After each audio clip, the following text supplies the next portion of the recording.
Eu sei, você conhece ateus que são moralmente admiráveis e intelectualmente consistentes, são honestos, fazem caridade, etc. Mas essa não é a questão, pois eles na verdade são mais uma evidência que mostra que é impossível ser bom sem Deus. A princípio, essa frase parece arrogante e até ignorante. E realmente, é possível realizar ações boas mesmo sem acreditar em Deus. Isso significa que podemos ser bons sem Deus? Entendeu nada, né? Então, se prepare porque esse vídeo vai explicar pra você que sem Deus não é possível que valores e deveres morais objetivos existam, e isso é o maior problema que pode existir a respeito desse assunto.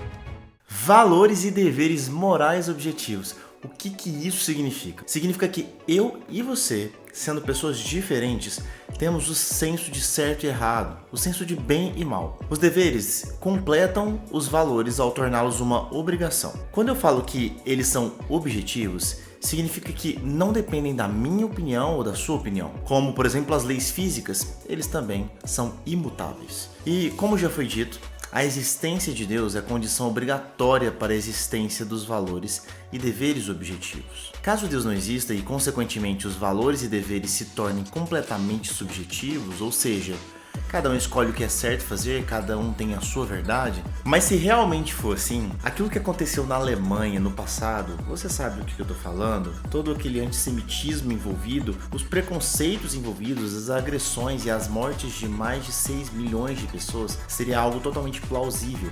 Porque para aquelas pessoas ali daquela época, isso era o certo. Isso é o famoso relativismo moral em seu pleno entendimento, algo extremamente infundado e perigoso. Bom, obviamente, já deu para perceber que valores objetivos são muito importantes para manter a ordem social e o bem-estar coletivo. Diante disso, fica o questionamento: algo é bom porque Deus quer aquilo, ou aquilo é bom e por isso Deus quer? Entendeu a diferença? O fato de Deus apoiar ou desejar algo torna essa coisa boa? Ou essa coisa por si só é boa e por esse motivo Deus quer essa coisa ou a deseja ou apoia? Esse é o famoso dilema de Eutifron, apresentado por Platão no diálogo Eutifron, no diálogo acontecido ali com Sócrates. No caso dos gregos, onde eu disse Deus, eles diziam deuses, na época deles. Mas deu para você entender, a ideia é exatamente a mesma. Mas o que você precisa entender é o seguinte: se o que Deus quer é bom, então não há valores objetivos, porque Deus escolheu arbitrariamente os valores. Mas se Deus deseja algo porque isso é bom,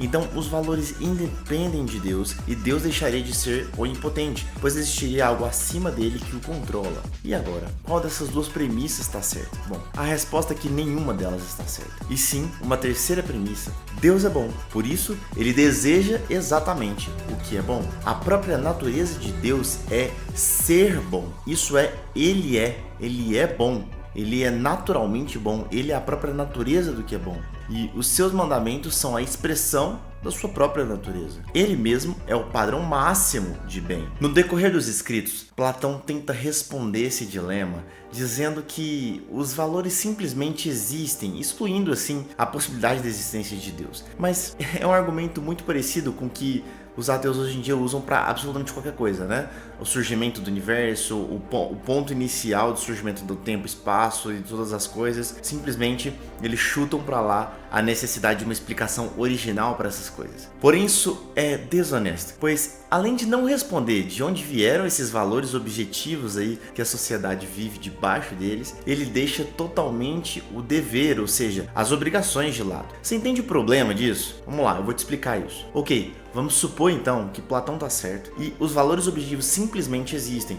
como muita gente gosta de falar hoje em dia sobre qualquer coisa. Bom, a pergunta que fica é: mas por que eu deveria realizá-los só por eles existirem?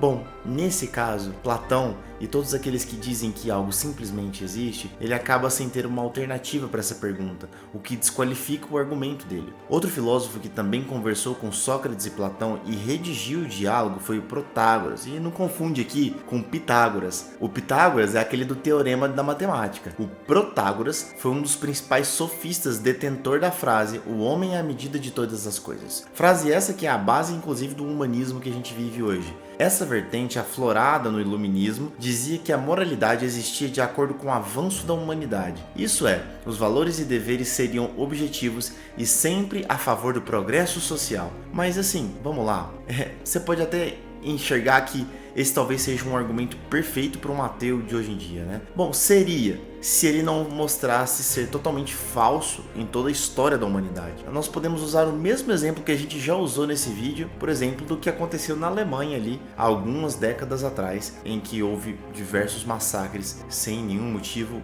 claro. O que eles fizeram foi muito bom para a economia dos alemães na época, mas foi moralmente correto? O genocídio ateísta de Stalin e Mao Tse-tung em prol do bem comum social é eticamente justificável? As várias pessoas queimadas na Santa Inquisição da Igreja Católica para conseguir uma sociedade mais pura foi legítimo? Acho que você já sacou. O humanismo é totalmente arbitrário e funciona de acordo com a pessoa ou grupo de pessoas que governa determinado grupo social. No fim, a preocupação é apenas individual e o bem coletivo é altamente restrito a um pequeno grupo, ou seja, totalmente subjetivo em prol dessas poucas pessoas que estão no poder. O argumento da construção social dos valores morais através de contratos sociais buscando bem coletivo é algo inacreditavelmente infantil. Assim, em busca de um argumento mais sólido, o ceticismo contemporâneo, a partir da teoria da evolução, se utiliza de uma explicação sociobiológica, alegando assim que a evolução humana moldou os nossos valores e deveres ao longo da especiação, assim como em outros animais que possuem comportamentos grupais. No entanto, se nossas crenças morais foram moldadas pela evolução, então nós não podemos ter qualquer confiança nelas, pois a evolução tem como alvo não a verdade, mas a sobrevivência, sendo assim igualmente subjetiva e individualista em algum grau. Sinceramente, não há outra alternativa. Para que haja valores e deveres objetivos,